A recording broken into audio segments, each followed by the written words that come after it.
Imagine a world where trousers were forbidden, even for the simplest daily tasks. In ancient Rome, pants were more than unfashionable, they were unthinkable. The toga symbolized status, citizenship, and moral character, a garment unlike any other, woven not just from fabric but from the ideals of Roman dignity and discipline. In 397 AD, Emperor Honorius outlawed trousers within the city of Rome. Violation meant exile, or worse, as the empire strictly enforced conformity through tradition and appearance.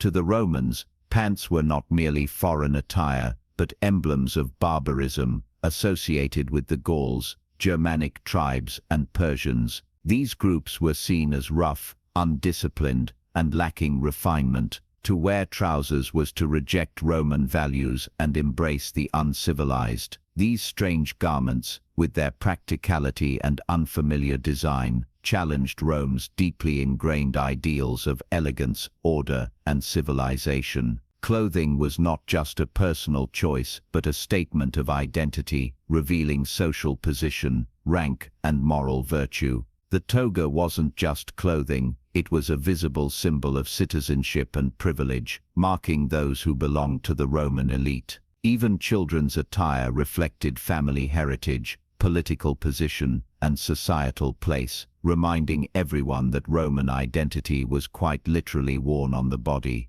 For daily life, however, the toga proved cumbersome and impractical. It was heavy, restrictive, and ill-suited to work or movement. The simpler tunica offered comfort and freedom, becoming the everyday garment for most citizens. Meanwhile, the Persians' use of trousers was viewed by Romans as indulgent and decadent. To them, such clothing symbolized luxury, softness, and a lack of moral restraint. Fashion, therefore, became a cultural battleground, drawing a clear line between Roman civilization and the so-called barbaric world beyond the empire's borders.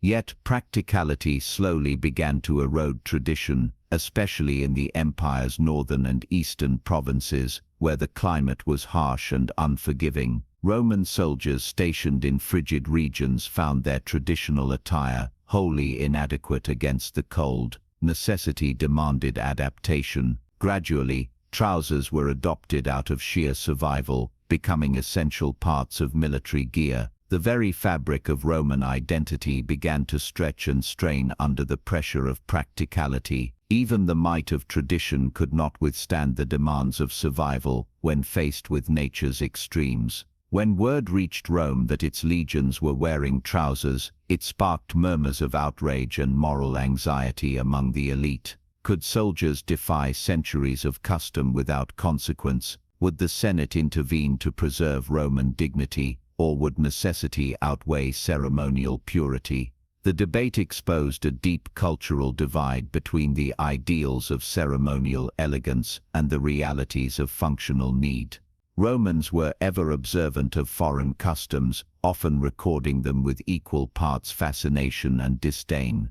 The collision between practicality and cultural pride could be felt in every street, marketplace, and forum. To Roman historians and moralists, trousers represented more than a piece of clothing. They were symbols of moral decay and disorder, potential threats to the very order of civilization itself. Even beyond the empire's frontiers, across rivers and forests, Rome's identity clung stubbornly to its familiar folds of cloth. Still, trousers gradually found their way into use wherever necessity demanded, especially among soldiers and frontier settlers. Back in the heart of the empire, rumors of this forbidden garment stirred both curiosity and scandal, hinting at the slow but inevitable change within Roman society. The contrast between the old traditions and the needs of empire exposed a growing tension between pride and practicality. Functionality eventually proved impossible to ignore.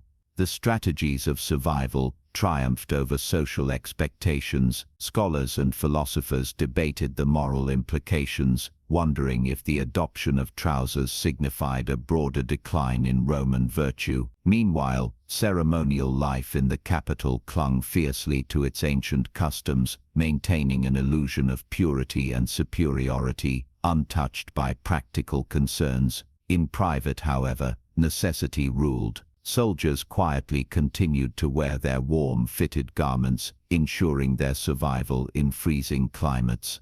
The empire, vast and diverse, demanded adaptability, even when tradition disapproved.